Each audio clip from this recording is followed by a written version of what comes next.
Hey, Austin, Madeline here. I'm super excited to be introducing you today to Musarat, who is an amazing social worker here in Austin. And she works with couples and individuals, and she's going to be sharing a little bit about what she's up to in her world. And so you can get to know her and get to learn a little bit more about the work that she does. So thank you so much, Musarat, for joining me today. I really appreciate it. Thank you so much for having me. I'm really excited. Yeah, it's sweet. So I always start off with the same questions because I love to hear the story. Kind of finding out, like, how did you ended up getting into the healthcare field and becoming a healthcare hero and joining that field? What inspired you? Yeah.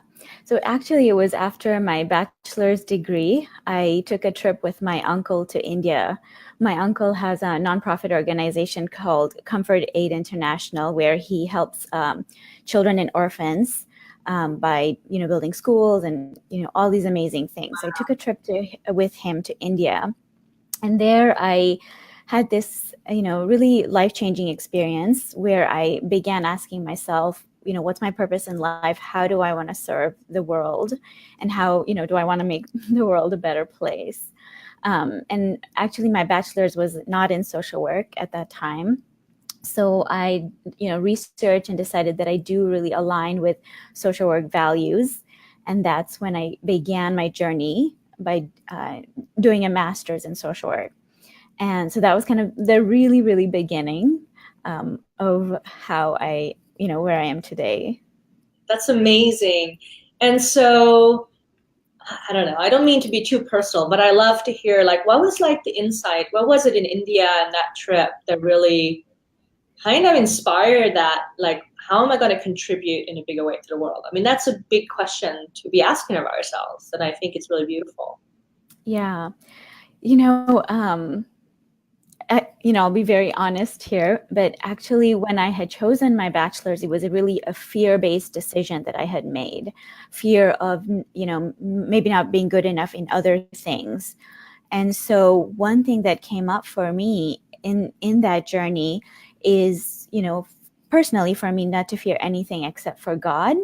And so that when I hit that feeling, that opened up the world to me. Mm. And then as far as, choosing social work or, working with people individually, I think the seeds of that had been planted with the work my dad did. My dad did a lot of social work. We wouldn't, at that time where he lived in Africa, in Tanzania, it wouldn't be labeled as social work, but that's what he did. He would go to the villages where there wasn't maybe food or water, or even the same thing, schools, and they would build schools, they would bring in education, they would bring in hygiene. So I'm sure the work he did was planted in me. And so by seeing that the work, again, my uncle doing as well, I really felt like I want to do it at a human level. And it took some time before I got here to, translating that into doing therapy. But overall, it was like, I want to work directly with people. I want to work and influence people's lives and kind of start, from the very root, making one individual strong will make the world a better and stronger place. Yeah, So yeah. thank you for elaborating. I really appreciate that. It's beautiful, really beautiful. Yeah. And so, what is, I don't know if any other, and imagining that people tuning in today might be wondering, what is the difference between a social worker and maybe Mhm. a therapist? Yeah. So a social worker, can do many different things. So, you'll see social workers in schools, you'll see social workers in hospitals, in the courts. So there's really lots of different specializations that you can do. And then also within, a therapist, there's different licensing processes. So after becoming a licensed master of social work, working with refugees and working with, at the hospital, I realized that I wanted to become a therapist. So a therapist will work individually with families couples, and it's more of a one-on-one transformation. I mean, social work, you also do one-on-one work, but what I wanted to do was more like specific work, in particular dealing with trauma, dealing with women struggling with who they are, where they're at, couples, wanting to make their relationship better, or maybe, making it good, like figuring out what's happening with their relationship. Maybe they're stuck in a place where they're not happy.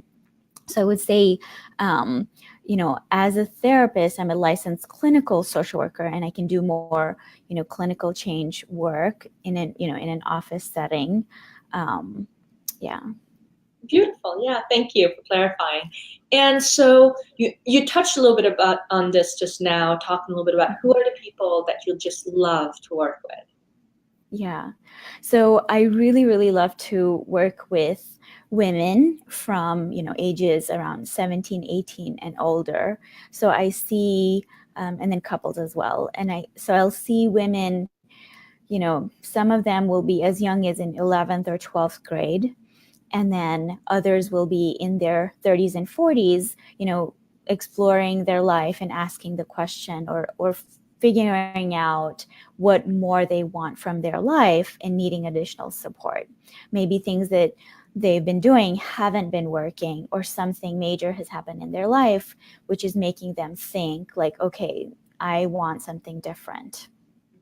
And then I also work with couples who, again, are, looking at their marriage and realizing, what, they can get more out of their marriage and more out of their relationship.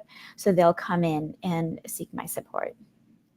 And what are some of the traumas maybe that people have been dealing with before they come to you? What do you mostly see? Yeah, so the main thing that I will see is women realizing that the narratives that they have created about their past life, so their relationship with their own parents, have not been the best to serve them right now. So it could be that they've had childhood trauma. It could be as severe as an alcoholic parent, a parent who had a mental health illness that was untreated or unrecognized, or it could be as, what they will label as benign, as a shaming parent. We don't label those experiences as traumatic. And for a child growing up, when you have a mom that looks at you with mean eyes, or even a mom who has really high expectations, and you're never able to fulfill those expectations, that can be really, really traumatic. So in fact, a lot of the times when I work with the women and the couples, what they realize is some of their things that they ignored, some of these experiences that they ignored and that they thought was normal, or every child experienced it, we look at them and say, like, no, that was actually really painful for them as a child. And, part of their brain, their memory, hasn't processed it. And so it may be coming up as, panic attacks. It may be coming up as fear. It may be coming up as, I'm not good enough. I'm not worthy enough. And so we look at that and address that. Yeah, so really kind of looking at today's mind shatter that somebody's stuck in, and the little bubbles we get caught up in, the little loops we run in our minds, and really tracing it back to kind of where it started and helping healing the healing process. Yeah, so looking at what, in a bigger and wholer way today, right? Yes, looking at the ingrained messages that we allowed ourselves to grow up with, and then slowly undoing that in a very compassionate and kind way. Yeah, sweet. Yeah, I really feel your heart around that. I see your compassion for sure, showing that to people. That's big.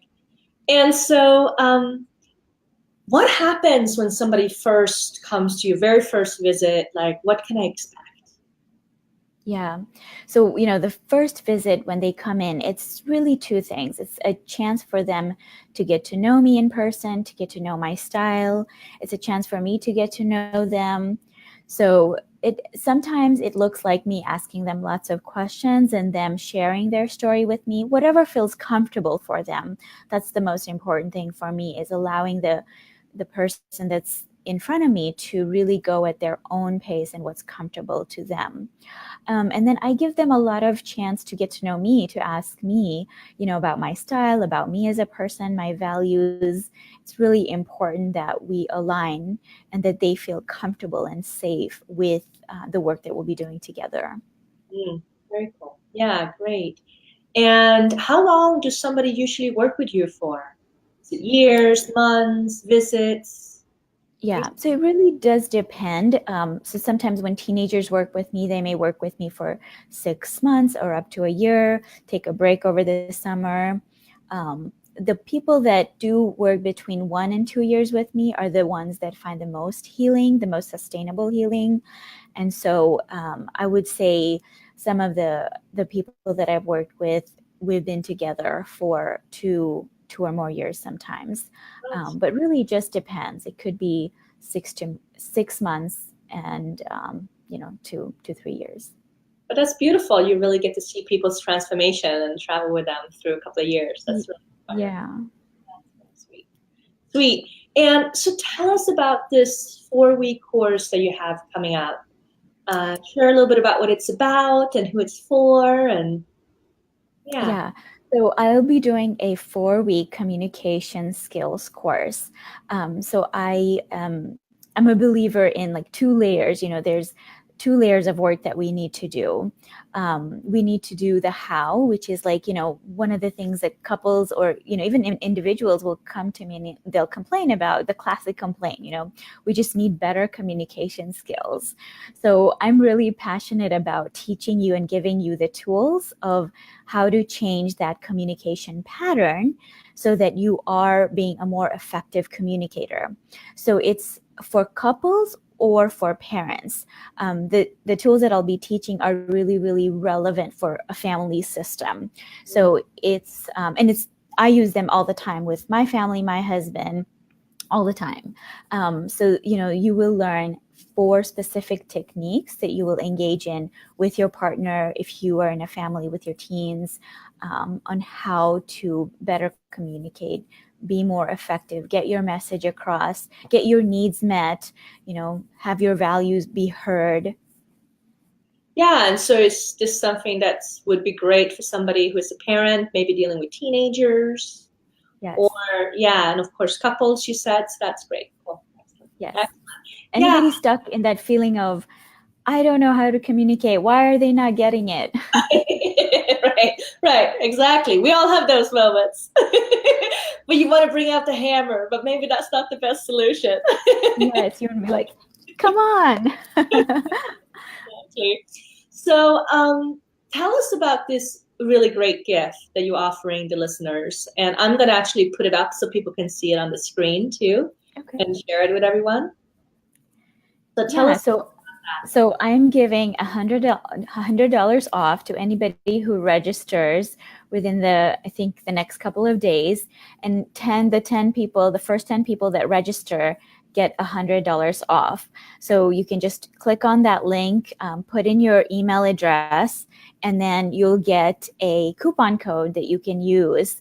And the email has all the information on where to register, when it will be, the times, and everything you need to know about that. You'll also receive 30 strategies that you can use right away in your relationship. So, even if for whatever reason they can't make it to the class, you'll also be able to get these 30 mini strategies that you can use right away with your spouse, with your, in your relationship. Excellent. Thank you so much. I really appreciate you for taking the time, Musarat, and I'm going to make sure this link is up here for everybody to catch it. And Awesome. Thank you so much for your generosity. I really appreciate it. Thank you so much for having me. Yeah, thank you.